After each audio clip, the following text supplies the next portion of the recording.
ગુજરાતમાં કોરોનાનો વધુ એક કેસ નોંધાતા આંકડો 9 પર પહોંચ્યો છે. અમદાવાદમાં 20 વર્ષીય યુવતીને કોરોના પોઝિટિવ આવતા સોલા સિવિલ હોસ્પિટલે દાખલ કરાઈ છે. તે શ્વાસની તકલીફની સારવાર માટે આવી હતી. તેને હાલ ઓક્સિજન પર રાખવામાં આવી છે. કોરોનાને લઈ સોલા સિવિલ હોસ્પિટલમાં આઇસોલેશન વોર્ડ તૈયાર કરાયો છે. સાથે જ કોરોના માટે દવા, ઓક્સિજન અને ઇન્જેક્શન તૈયાર કરાયા છે. અમદાવાદમાં કોરોનાના 8 કેસ આવ્યા છે, જેને લઈ તંત્ર એલર્ટ છે. અમદાવાદની સિવિલ હોસ્પિટલમાં કોરોનાને લઈ તૈયારીઓ કરાઈ રહી છે. સિવિલ હોસ્પિટલમાં 1200 બેડની હોસ્પિટલ તૈયાર છે.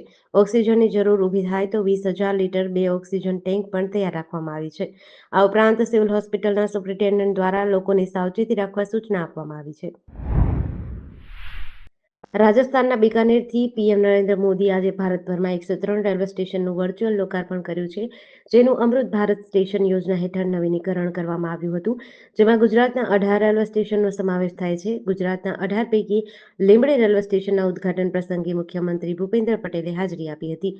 સીએમ ભૂપેન્દ્ર પટેલ લીંબડી હેલીપેડથી કાર્યક્રમ સ્થળે પહોંચ્યા હતા, જેમનું હેલીપેડ ખાતે આગમન થતા મહાનુભાવો દ્વારા સ્વાગત કરાયું હતું.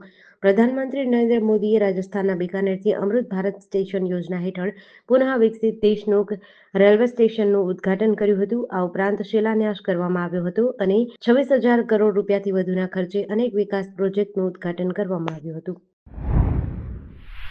ઓપરેશન સિંદૂર પછી પીએમ મોદી પહેલીવાર બિકાનેરમાં છે. મોદીએ પાકિસ્તાન સરહદ નજીક દેશનોકથી દેશભરમાં 103 રેલવે સ્ટેશનોનું ઉદ્ઘાટન કર્યું અને બિકાનેર બાંદ્રા ટ્રેનને લીલી ઝંડી આપી. આ સાથે 26,000 કરોડ રૂપિયાના અન્ય વિકાસના કાર્યોનો શિલાન્યાસ અને ઉદ્ઘાટન કર્યું. પીએમ મોદીએ પોતાના ભાષણની શરૂઆત રામ રામ કહીને કરી. તેમણે કહ્યું કે પહેલગામ હુમલા પછી અમે ત્રણેય સેનાઓને છૂટ આપી દીધી હતી. ત્રણેય સેનાઓએ મળીને એવું ચક્રવ્યૂહ બનાવ્યું કે પાકિસ્તાનને ઘોટાળીએ પડવાની ફરજ પડી. 22 એપ્રિલના હુમલાના જવાબમાં અમે 22 મિનિટ બાદ 9 સૌથી મોટા આતંકવાદી ઠેકાણાઓનો નાશ કર્યો. દુનિયા અને દેશના દુશ્મનોએ પણ જોયું કે જ્યારે સિંદૂર બારૂદમાં ફેરવાય છે ત્યારે શું થાય છે.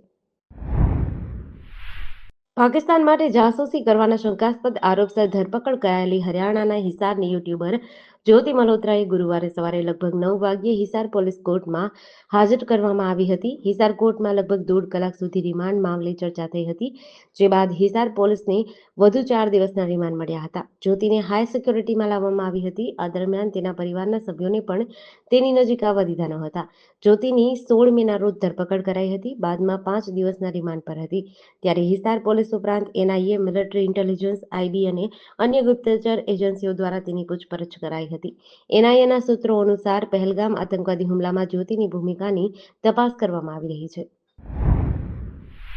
મોરબી રાજકોટ હાઈવે પર ટંકારા નજીક ખજુરા હોટેલ પાસે એક મોટી લૂંટની ઘટના બની હતી. રાજકોટથી મોરબી તરફ જતી આંગણિયા પેઢીના માલિકની કાર પર હુમલો કરી લૂંટારાઓએ 90 લાખની લૂંટ કરી છે. રાજકોટના ટિટેનિયમ એન્ટરપ્રાઇઝના માલિક નિલેશભાઈ ભાલોડી 21 મે બપોરે 3 વાગ્યાના સુમારે રાજકોટની બેંકમાંથી રોકડ રકમ લઈને મોરબી જતા હતા. તેમની સાથે ડ્રાઈવર જયસુખભાઈ ફેફર હતા.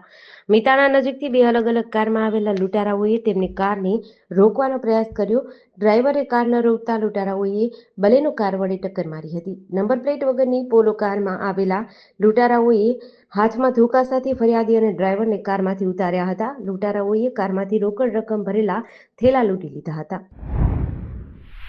વેરાવળ શહેરની હરસિદ્ધિ સોસાયટી પાસે એક ચોંકાવનારી ઘટના સામે આવી છે. વહેલી સવારે સોસાયટીના છેવાડાના ભાગે આવેલી અવાવરૂ જગ્યામાં એક યુવક અને યુવતીના મૃતદેહ ઝાડ પર લટકતા મળ્યા હતા. સ્થાનિકોએ આ અંગે તરત જ પોલીસને જાણ કરી હતી.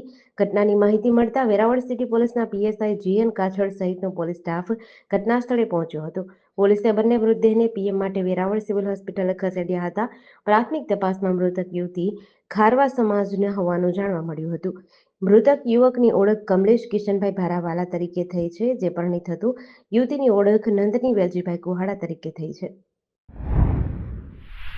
વઢવાણ ડિવિઝનમાં ખનન વિભાગે આકસ્મિક દરોડા પાડ્યા હતા. નેશનલ હાઈવે પર વિવિધ સ્થળોએ કરવામાં આવેલા ચેકિંગમાં મોટી સફળતા મળી હતી.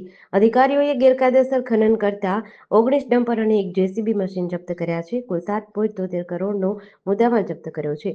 વઢવાણ તાલુકાના બલદાણા, ફૂલગ્રામ, સિદ્ધસર, શેખપર અને પલાસા સહિતના ગ્રામ્ય વિસ્તારોમાં આ કાર્યવાહી હાથ ધરવામાં આવી હતી. ચોટીલાના નાયબ કલેક્ટર એચટી મકવાણાએ વઢવાણ પ્રાંતનો ચાર્જ સંભાળ્યા બાદ આ કાર્યવાહી કરવામાં આવી હતી. જપ્ત કરાયેલો તમામ મુદ્દામાલ વઢવાણ અને મૂડી મામલતદાર કચેરીએ ખસેડવામાં આવ્યો છે. મહેસાણા એસઓજી પોલીસે વડનગર તાલુકાના કરબટિયા ગામની સીમમાં મોટી કાર્યવાહી કરી છે. પોલીસને મળેલ બાતમીના આધારે ભાયડાવાડા વિસ્તારમાં દરોડો પાડ્યો હતો. અહીંથી પોલીસને 5 કિલો 400 ગ્રામ વજનના ગાંજાના છોડ મળ્યા હતા. આ ગાંજાની કિંમત ₹54,500 આંકવામાં આવી છે. પોલીસે ખેતરના માલિક ઠાકોર અડખાજીની ધરપકડ કરી છે. આરોપીએ પોતાના કબજાવાળા ખેતરમાં ગેરકાયદેસર ગાંજાનું વાવેતર કર્યું હતું. મહેસાણા જિલ્લામાં ગાંજો, અફીણ અને ડ્રગ્સ જેવા માદક પદાર્થોની હેરાફેરી અટકાવવા પોલીસ અધિકારીએ વિશેષ સૂચના આપી હતી. પોલીસે આરોપી વિરુદ્ધ એનડીપીએસ એક્ટ હેઠળ ગુનો નોંધી તપાસ શરૂ કરી છે. મહેસાણાના બિલાડીબાગ વિસ્તારમાં મંગળવારે સાંજે એક ચોંકાવનારી ઘટના બની હતી. કિશન પકોડીની લારી પર બાઇક અને એક્ટિવા પર આવેલા 3 શખ્સોએ પકોડી ખાધા બાદ પૈસા ચૂકવવાની બાબતે ઝઘડો કર્યો હતો. આ ઘટના સીસીટીવીમાં કેદ થઈ હતી અને સોશિયલ મીડિયા પર વાયરલ થઈ હતી. લારી માલિકની ફરિયાદના આધારે પોલીસે ત્વરિત કાર્યવાહી કરી હતી. એ ડિવિઝન પીઆઈ પીએલ વાઘેલાના માર્ગદર્શન હેઠળ પીએસઆઈ જેઆર જાડેજા અને તેમની ટીમે તપાસ હાથ ધરી હતી. પોલીસે આરોપીઓની ઓળખ કરી તેમની ધરપકડ કરી છે. પકડાયેલા આરોપીઓમાં ઠાકોર ચહેરાજી મંગાજી, ઠાકોર પ્રવીણજી ચહેરાજી અને ઠાકોર ગૌતમસિંહ હિંમતસિંહનો સમાવેશ થાય છે. નર્મદા જિલ્લાના કેવડિયા ખાતે આજે સવારે 10 વાગ્યે યોજાનાર કેવડિયા બચાવ આંદોલનમાં ભાગ લેવા જતા આમ આદમી પાર્ટીના કાર્યકરોની પોલીસે અટકાયત કરી છે. આ આંદોલન ચૈતર વસાવાના નેતૃત્વમાં યોજાનાર છે. કેવડિયામાં સ્થાનિક લોકોના રોજગારનો મુદ્દો આ આંદોલનનું મુખ્ય કારણ છે. સ્થાનિકોએ પોતાની જમીન આપી અને લારી ગલ્લા તેમજ નાના વ્યવસાયો દ્વારા જીવન નિર્વાહ કરી રહ્યા હતા, પરંતુ ગુજરાત સરકારે તેમની દુકાનો અને લારી ગલ્લા તોડી નાખ્યા છે, જેના કારણે તેમનો રોજગાર છીનવાઈ ગયો છે. આ મુદ્દે જૂના હેલીપેડ ગ્રાઉન્ડ ખાતે આદિવાસી સમાજ અને અન્ય સંગઠનોએ આંદોલનનું આયોજન કર્યું હતું. આ કાર્યક્રમમાં ભાગ લેવા જઈ રહેલા છોટાઉદેપુર જિલ્લાના આમ આદમી પાર્ટીના લગભગ 40 કાર્યકરો અને હોદ્દેદારોની પોલીસે અટકાયત કરી હતી.